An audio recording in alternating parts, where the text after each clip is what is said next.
The District of Rainy River Services Board is hoping to raise awareness about homelessness in the region.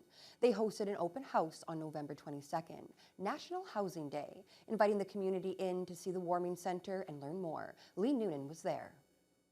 The Out of the Cold Warming Center in Fort Frances opened for the season on November 9th. It provides a place to sleep and stay warm overnight with kitchen, shower, and laundry facilities. Last year, 45 individuals visited the warming center a total of 810 times. The open house was a first chance for the whole community to see the space.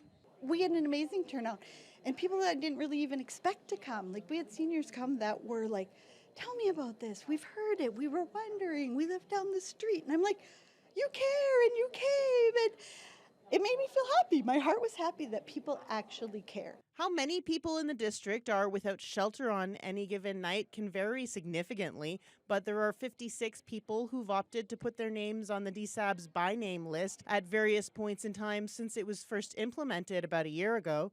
The voluntary list is meant to be more humanizing and provide more accurate data than traditional point-in-time homelessness counts.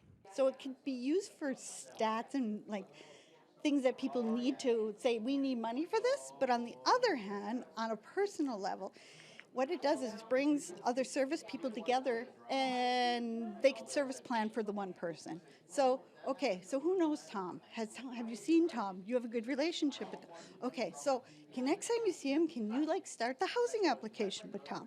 Witherspoon Bedard says that with the region's long cold winters, the warming center is one of the most important services they provide. Last winter, the center was open 165 nights, nearly half the year. Lee Noonan, TBT News. Kishkana-Goakwe Health Services held an Addiction Awareness Summit last week. It's the first time they've held the event, but organizers say it won't be the last. The four-day event features stories of recovery, expert presentations, cultural teachings, and community resources. Participants came from across the 10 First Nations of the Southern Treaty 3 area, including service providers, elders, people in recovery, and those living with active addiction.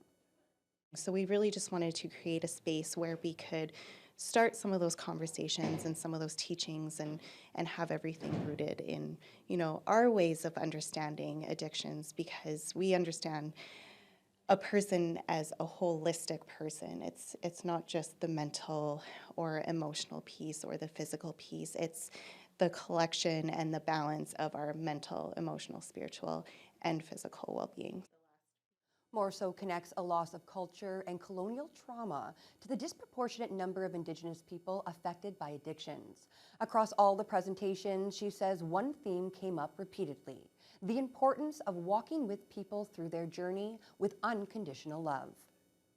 An Indigenous service provider showcase and leadership session recently took place in Thunder Bay. The event was meant to bring together Indigenous leaders, service providers, and communities from across the region to collectively share and remove barriers through awareness. Mitchell Ringos reports.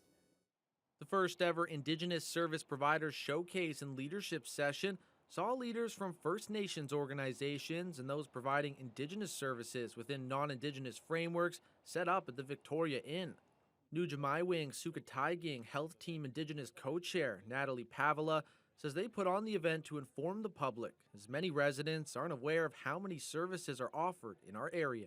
We wanted to remove barriers through awareness by sharing their services and by developing relationships and partnerships amongst ourselves. So that was the goal of today, and I see that it's been very successful so far. There were over a dozen service, retail, and information booths set up throughout the day, and Thunder Bay services weren't the only ones featured, as Rocky Bay Child and Family Services took part. They deliver child care, protection, and family support services to community members on and off reserve, including to some members here in the city. It's rewarding for us, right? We're coming back to our community. We're both from Rocky Bay. We're servicing. We're here to help our families and make sure that they got the best of all that they need to be successful in life. I think it's a great opportunity to network with other Indigenous organizations here today. Like I said, just gathering the information, having that communication, sharing our information.